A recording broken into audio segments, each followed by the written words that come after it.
Hello இந்த வீடியோவில் நம்ம என்ன பார்க்க போகிறோம் அப்படின்னா இஎம்எஃப் எப்போ கிடைக்கும் அப்படின்னா ஃப்ளக்ஸு சேஞ்ச் ஆனால் கிடைக்கும். பட் அந்த ஃப்ளக்ஸுங்கிறது ஒரு பேராமீட்டரை மட்டும் நம்பி கிடையாது. அந்த ஃப்ளக்ஸுங்கிறது இன் ஜென்ரல் என்ன என்பிஏ காஸ் தீட்டா கரெக்டா. இதில் நம்பர் ஆஃப் டர்ன்ஸை விட்டுருங்க. ஏன்னா நியூமரிக்கல்ஸ் நம்பர் ஆஃப் டர்ன்ஸ் பொறுத்து மாறினா அப்படிங்கிற நியூமரிக்கல்ஸ் இல்லவே இல்லை. பட் பேலன்ஸ் இருக்கிற 3 பேராமீட்டரில் யாராவது ஒருத்தர் சேஞ்ச் ஆனாலும் இந்த ஃப்ளக்ஸு சேஞ்ச் ஆகிடும். பட் ஸ்டேட்மெண்ட்டில் என்சிஆர்டியில் when there is a change in field there will be a change in flux அப்படின்னு கொடுத்துருப்பாங்க. பட் இதில் டீட்டெயிலாக நம்ம பார்க்கலாம். இப்போது ஏரியா கான்ஸ்டன்ட் தீட்டா கான்ஸ்டன்ட் ஆனால் மேக்னெட்டிக் ஃபீல்டு சேஞ்ச் ஆகிறாங்க அப்படின்னா அப்போ டிவி பை டிடி. அப்போ அதோட வேல்யூ எப்படி கொடுத்துருப்பாங்க அப்படின்னா 1 மில்லி டெஸ்லா பர் செகண்ட் அப்படின்னு கொடுத்துருப்பாங்க.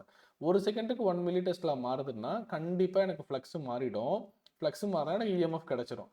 அப்போது டிவி பை டிடி அப்படின்னு எடுத்துக்கணும். இந்த இடத்துல நம்ம டிஃப்ரென்ஷியேட்லாம் பண்ணிடக்கூடாது. ஓகேவா, டேட்டாவே எப்படி இருக்கும். அண்ட் இப்போது ஏ தீட்டாவை கான்ஸ்டண்ட்டாக வச்சுக்கிட்டோமா, இப்போ ஏபியை கான்ஸ்டண்ட்டாக வச்சுப்போம்.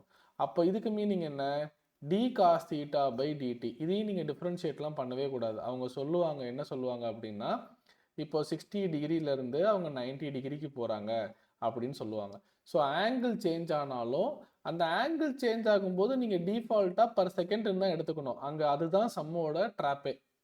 அப்போ ஏ கான்ஸ்டன்ட் பி கான்ஸ்டன்ட் நான் காயில் மட்டும் இப்படி ரொட்டேட் பண்ணுறேன். ரொட்டேட் பண்ணால் எனக்கு ஆங்கிள் மாறினா ஃப்ளக்ஸ் மாறிடும்.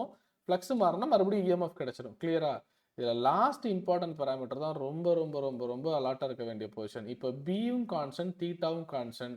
இப்போ ஏரியா மாறுது. இந்த ஏரியா மாறும்போது நீங்கள் அதை டிஃப்ரென்ஷியேட் பண்ணி கையில் வச்சுக்கணும். So D by DT by R square. Sir எப்படி சார் ஏரியா மாறும்னா ஷ்ரிங்கிங் அப்படின்னு கொடுப்பாங்க ப்ராப்ளமில்.